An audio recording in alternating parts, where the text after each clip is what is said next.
আসসালামু আলাইকুম রহমতুল্লাহি বরকাত। মানুষ ফ্রি পেলে সব কিছুকেই তারা অবহেলা করে।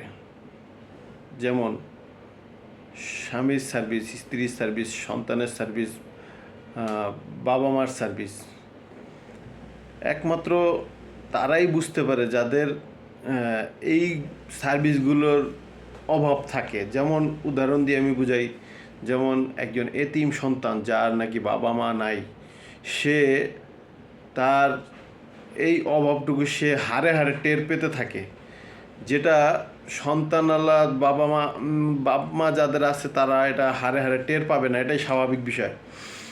এর জন্য অনেক এতিম সন্তানরাই কান্নাকাটি করে, কিন্তু আল্লাহ তাআলা তো তাদের কাছ থেকে এই নিয়ামতগুলো ছিনিয়ে নিয়েছেন। তো যে সমস্ত সন্তানাদি আছে, যাদের সন্তানাদি আছে, তারাও বাবা মা থাকলে বাবা মাদেরকে অবমূল্যায়ন করে, অবহেলা করে বা ভালো চোখে দেখে না।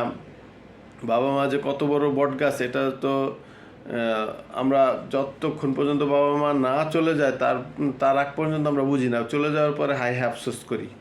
ঠিক তদ্রূপ একটা স্বামীর ক্ষেত্রে একটা স্ত্রীর সার্ভিস পাওয়াটা, স্ত্রীর ভালোবাসা, সম্মান বা স্ত্রীর হাতে রান্না করা খাবার খাওয়াটা অনেক অনেক আল্লাহ তাআলার তরফ থেকে রহমত বরকত স্বরূপ। যেটা একটা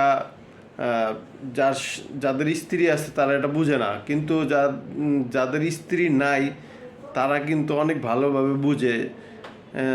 যদিও একটা স্ত্রী ছাড়া তার সংসার পরিচালনা করে, বুয়া দিয়ে চালায়, বুয়া রান্নাবাড়া করে দেয়, কাপড় চোপড় ধুয়ে দেয়, ঠিক আছে, কিন্তু এই সার্ভিস আর ওই সার্ভিসের মধ্যে আকাশ পাতাল ডিফারেন্স।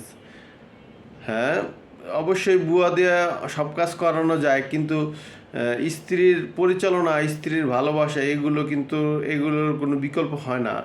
এগুলো হয়তো অন্য কাউকে দিয়ে হয়তো মানে পূরণ করা যায়, কিন্তু শুধুই এগুলো টাকার খেলা ছাড়া আর কিছুই থাকে না। ঠিক তদ্রূপ একজন স্ত্রীর ও একজন স্বামীর অনেক প্রয়োজন, যে জিনিসটা অনেকেই বুঝি না। যাদের স্বামী আছে তারা স্বামীর সাথে খুব রাবিশ ব্যবহার করে। বিশেষ করে যারা চাকরিজীবী আছেন, দয়া করে আমাকে খারাপ মনে করবেন না, আমি আমার অভিজ্ঞতা থেকে বলছি যে যারা চাকরিজীবী আছেন তাদের ক্ষেত্রে এই জিনিসটা দেখা যায় বেশি, যে স্বামীর থেকে বেশি ইনকাম করে বা স্বামীর থেকে বড় পর্যায়ে আছে, বা স্বামীর তার সাথে খুব ভালো ব্যবহার করে, অথচ তার ওরকম যতই যোগ্যতা থাকুক আপনার, স্বামীর চেয়ে আপনি বেশি আপনার এগোতে যেতে পারবেন না।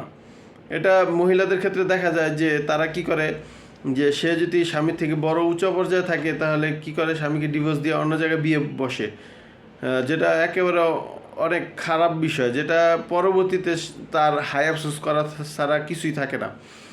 তো স্বামীর সার্ভিসটাও অনেক কিছু, যেটা অনেকেই বুঝে না।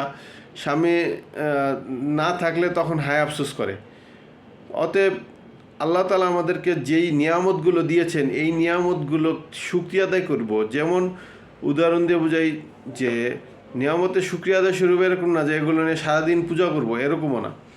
হ্যাঁ, তাদের সাথে যত দূর সম্ভব ভালো ব্যবহার করার জন্য চেষ্টা করব।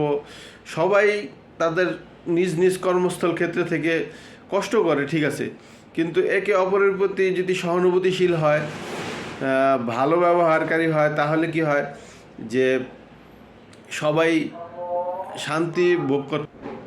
এজন্য আমরা সব সময় সর্বক্ষেত্রে, আচরণগত ক্ষেত্রে হোক, যত ধরনের ক্ষেত্রেই হোক, মধ্যম পন্থা অবলম্বন করার জন্য চেষ্টা করব। একে অপরের প্রতি যদি আপনার বিতৃষ্ণা চলে আসে তাহলে আমরা একটু ব্রেক দেওয়ার জন্য চেষ্টা করব। প্রয়োজনে কথা বন্ধ করে দেব, একটু ব্রেক দিলে তাহলে কি হবে, ভালোবাসাটা আবারও তৈরি হবে।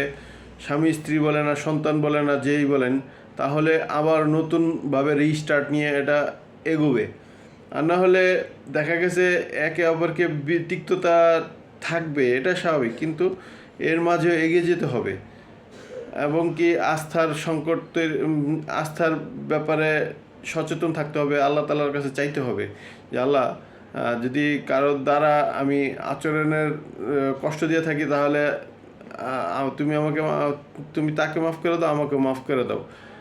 আর সন্তানদের বা কাছের লোকদের দ্বারা যদি কোনো কষ্ট পাওয়া হয় তাহলে দোয়া করতে হয় যে আল্লাহ তুমি তাদেরকে হেদায়েত দান করো। আল্লাহ তাআলা আমাদেরকে তৌফিক দান করেন, আমিন।